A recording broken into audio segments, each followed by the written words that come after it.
युधिष्ठिर का हिमालय पर जाकर स्वर्ण राशि लेकर लौटना।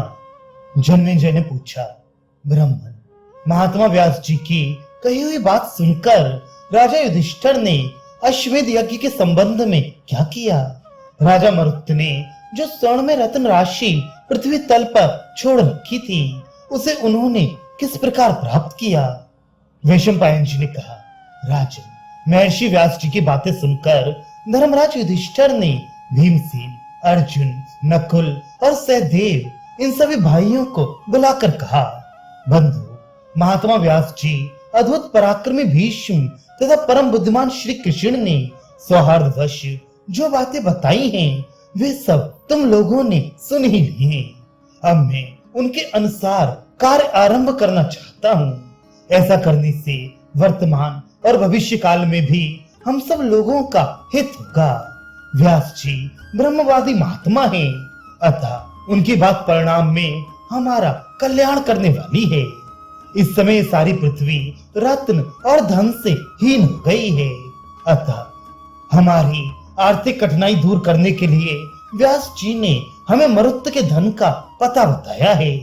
यदि तुम लोग उस धन को पर्याप्त समझो और उसे ले आने की अपने में सामर्थ्य देखो, तो व्यास जी की आज्ञा मानकर धर्मतः उसे प्राप्त करने का यत्न करो।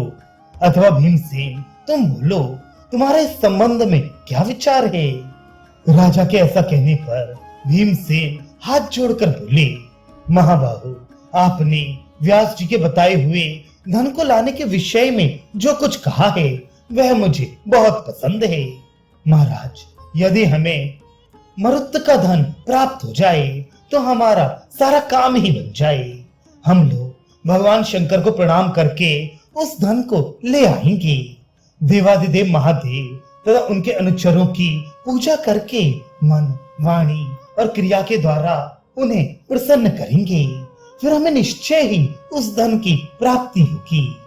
विकट आकार धारण करने वाले जो किन्नर उसकी रक्षा में नियुक्त हैं, वे भी भगवान शंकर के प्रसन्न होने पर हमारे अधीन हो जाएंगे। भीम का कथन सुनकर धर्मपुत्र राजा युधिष्ठिर को बड़ी प्रसन्नता हुई। अर्जुन, नकुल और सहदेव ने भी उनकी बात का समर्थन किया। तदनंतर सभी पांडवों ने रत्न लाने का निश्चय करके शुभ दिन एवं ध्रुव संज्ञक नक्षत्र में सेना को यात्रा के लिए तैयार होने की आज्ञा दी। फिर ब्राह्मणों से स्वस्ति वाचन कराकर देव श्रेष्ठ महेश्वर की पूजा करके वे स्वयं भी प्रसन्नता के साथ चलने को उद्यत हुए। उनकी यात्रा के समय नगर निवासी श्रेष्ठ ब्राह्मणों ने प्रसन्न चित्त से मंगल पाठ किया। इसके बाद पांडवों ने अग्नि सहित ब्राह्मणों को प्रणाम करके उनकी प्रदक्षिणा की। गांधारी सहित राजा धृतराष्ट्र और कुंती से आज्ञा ली तथा धृतराष्ट्र पुत्र युधिष्ठिर को राजधानी की रक्षा के लिए छोड़कर स्वयं बाहर प्रस्थान किया। मार्ग में बहुत से मनुष्य प्रसन्न होकर राजा युधिष्ठिर को विजय सूचक आशीर्वाद देते और वे उन्हें यथोचित रूप से स्वीकार करते थे। राजा के पीछे पीछे बहुत से सैनिक चल रहे थे। उनके कोलाहल से सारा आकाश गूंज उठता था। अनेकों सरोवरों, नदियों, वनों और उपवनों को लांघकर महाराज युधिष्ठिर उस पर्वत के पास जा पहुंचे जहां राजा मरुत का रखा हुआ उत्तम द्रव्य संचित था। वहां समतल एवं सुखद स्थान देखकर राजा ने तप, विद्या और इंद्रिय संयम से युक्त ब्राह्मणों एवं वेद वेदांग के पारगामी विद्वान राजपुरोहित धौम्य मुनि को आगे रखकर सैनिकों के साथ पड़ाव डाला। तत्पश्चात ब्राह्मणों और पुरोहित सहित समस्त क्षत्रियों ने विधि पूर्वक शांति पाठ किया और राजा तथा उनके मंत्रियों को बीच में रखकर स्वयं चारों ओर से उन्हें घेर कर निवास किया।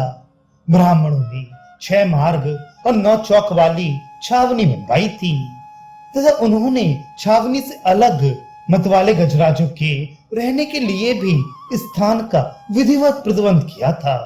ये सब व्यवस्था करा लेने के बाद राजा युधिष्ठिर ने ब्राह्मणों से कहा, द्विजेंद्रगण, इस कार्य के लिए कोई शुभ दिन और शुभ नक्षत्र देखकर आप लोग जैसा उचित समझे वैसा करें। राजा की बात सुनकर उनके प्रिय करने की इच्छा वाले पुरोहित और ब्राह्मण बोले, राजा, आज ही परम पवित्र नक्षत्र और शुभ दिन है, अतः आज से ही हमें शुभ कार्य की सिद्धि का प्रयत्न करना चाहिए। हम लोग तो आज केवल जल पीकर रहेंगे और आपको भी अपने भाइयों सहित आज उपवास करना चाहिए। ब्राह्मणों का वचन सुनकर सभी पांडवों ने रात में उपवास किया और कुश के आसनों पर बैठकर श्रद्धा के साथ ब्राह्मणों की बातें सुनते हुए रात्रि व्यतीत की। तत्पश्चात जब निर्मल प्रभात का उदय हुआ तो उन श्रेष्ठ ब्राह्मणों ने धर्मनंदन राजा युधिष्ठिर से कहा, राजा, अब आप भगवान शंकर को पूजा चढ़ाइए, उन्हें नैवेद्य अर्पण करके हमें अपने कार्य के लिए उद्योग करना चाहिए। ब्राह्मणों की आज्ञा पाकर राजा युधिष्ठिर ने पहले शास्त्रीय विधि के अनुसार भगवान शिव को नैवेद्य अर्पण किया। तत्पश्चात उनके पुरोहित शिव के पार्षदों को, यक्षराज कुबेर को, मणिभद्र को तथा अन्य यक्षों एवं भूतों के अधिपतियों को खिचड़ी, तिल मिश्रित जल और भात घड़ों में भरकर भेंट किए। तदनंतर राजा ने ब्राह्मणों को हजारों गौएं दान की। देवादिदेव महादेव जी का वह स्थान धूपों की सुगंध से परिपूर्ण और फूलों से अलंकृत होकर बड़ा ही मनोरम जान पड़ता था। इस प्रकार भगवान शिव और उनके पार्षदों की पूजा करके महर्षि व्यास को आगे लिए राजा युधिष्ठिर उस स्थान को गए जहाँ वे स्वर्ण राशि संचित थी। वहां उन्होंने भांति भांति के फूल, मालपुआ तथा खिचड़ी आदि के द्वारा धनपति कुबेर की पूजा करके उन्हें प्रणाम किया। तत्पश्चात उन्हीं सामग्रियों से शंख आदि निधियों और समस्त निधि पालों का पूजन करके शेष ब्राह्मणों के द्वारा सस्ते वाचन कराया। ब्राह्मणों के पुण्य घोष से महान तेज को प्राप्त होकर राजा युधिष्ठिर बड़े प्रसन्न हुए और उन्होंने उस धन को खुदवाना आरंभ किया। थोड़ी ही देर में सोने के बने हुए अनेकों प्रकार के सुंदर सुंदर कटौते, सुराही, गढ़ुआ, कड़हा, कलश, कटोरे तथा और भी विचित्र विचित्र रंग के हजारों बर्तन निकल आए। उनको रखने के लिए बड़ी बड़ी संदूकें लाई गई थी। एक एक संदूक में बंद किए हुए बर्तनों का बोझ आधा आधा भार होता था। उन सबको ढोने के लिए राजा के साथ बहुत सी सवारियां भी आई थीं।